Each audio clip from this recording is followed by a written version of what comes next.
Assalamualaikum warahmatullahi wabarakatuh. Perkenalkan, nama saya Nenty Sugiartini, saya dari kelas 2B, prodi saya 1 Ilmu Keperawatan, Fakultas Kesehatan, Universitas Muhammadiyah Tasikmalaya. Di video kali ini, saya akan sedikit menjelaskan tentang penetalaksanaan DHF atau Dengue Hematology Fever. Penetalaksanaan demam berdarah Dengue. Pasien Dengue Hematology Fever atau DHF sebaiknya dirawat inap untuk observasi ketat, terutama saat fase kritis. Penanganan DHF tergantung tanda bahaya pada pasien terdiri dari rehidrasi intravena, pemberian transfusi darah berupa paket red cells atau fresh wall blood umumnya diperlukan pada komplikasi pendarahan. Rehidrasi intravena. Pada pasien DHF diberikan cairan isotonik secara intravena seperti salin normal, NaCl 0,9%, Ringer laktat atau cairan Hartmann. Dengan dosis pemberian, berikan awal 5-7 mg berat badan per jam selama 1-2 jam. Kurangi menjadi 3-5 ml per kilogram berat badan per jam selama 2-4 jam.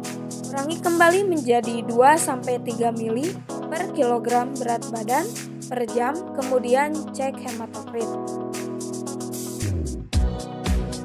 Pada pasien DHF harus dilakukan monitoring untuk memantau perkembangan penyakit dan menentukan tata laksana. Monitoring terdiri dari urin output setiap 4-6 jam dengan sasaran 0, ml per kilogram berat badan per jam, tanda-tanda vital dan perfusi perifer setiap 1-4 jam, sampai pasien keluar dari fase kritis. Hematokrit sebelum dan sesudah pemberian cairan atau setiap 6-12 jam. Gula darah dan fungsi organ seperti ginjal, liver, dan profil koagulasi, protobin time, activity partial, thromboplastin time, ribonogen, dan D-dimer 1-3. Penatalaksanaan Dengue shock syndrome. Pasien DSS umumnya memerlukan perawatan intensive care unit atau ICU. Penatalaksanaannya dibagi menjadi terapi DSS dengan shock terkompensasi dan DSS dengan shock hipotensi. DSS dengan shock terkompensasi merupakan pasien dengan tekanan darah sistolik normal, tetapi pemilik tanda berfungsi perifer menurun. Penanganan yang dilakukan adalah restorasi cairan kristaloid isotonik dengan dosis awal 5-10 ml per kilogram berat badan per jam selama 1 jam. Kemudian periksa kondisi klinis pasien.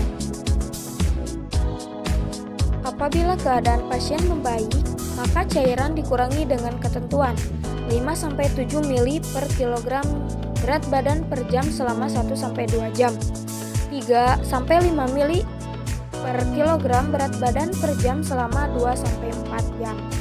2-3 ml per kilogram berat badan per jam dan dipantau selama 24-48 jam. Apabila keadaan pasien tidak membaik setelah monitoring jam pertama dan hematokrit tetap tinggi lebih dari 50%, maka ketentuan resusitasi cairan.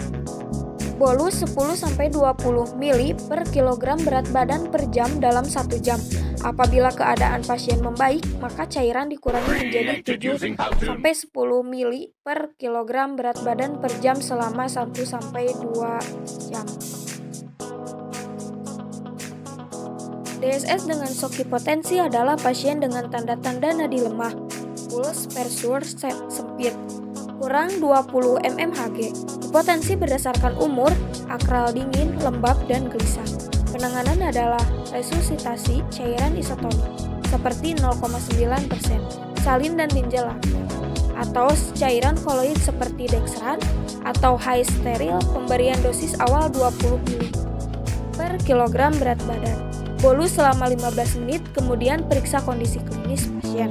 Jika kondisi pasien membaik, maka cairan kristaloid atau koloid dapat diturunkan dengan ketentuan 10 ml per kilogram berat badan per jam selama 1 jam.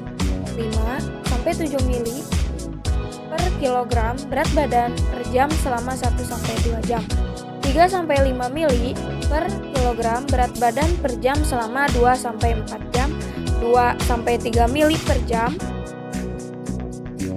Jika setelah bolus pertama kondisi pasien tidak membaik dan hematokrit tetap meningkat, maka ketentuan resusitasi cairan koloid 10-20 ml per kilogram sebagai bolus kedua selama 0,5-1 jam. Jika keadaan membaik, pasien cairan dikurangi menjadi 7-10 ml kilogram per jam selama 1-2 jam. Ganti menjadi cairan kristaloid, kemudian dikurangi sesuai dengan keadaan membaik. Apabila tanda vital tetap tidak stabil dan hematokrit rendah, maka kemungkinan terdapat pendarahan yang membutuhkan transfusi darah segera. Jenis transfusi darah yang dapat diberikan adalah Paxkit Red Cells 5-10 ml per kilogram berat badan atau Press Whole Blood 10 ml per kilogram berat badan. Sekian penjelasan dari saya. Terima kasih. Wassalamualaikum warahmatullahi wabarakatuh.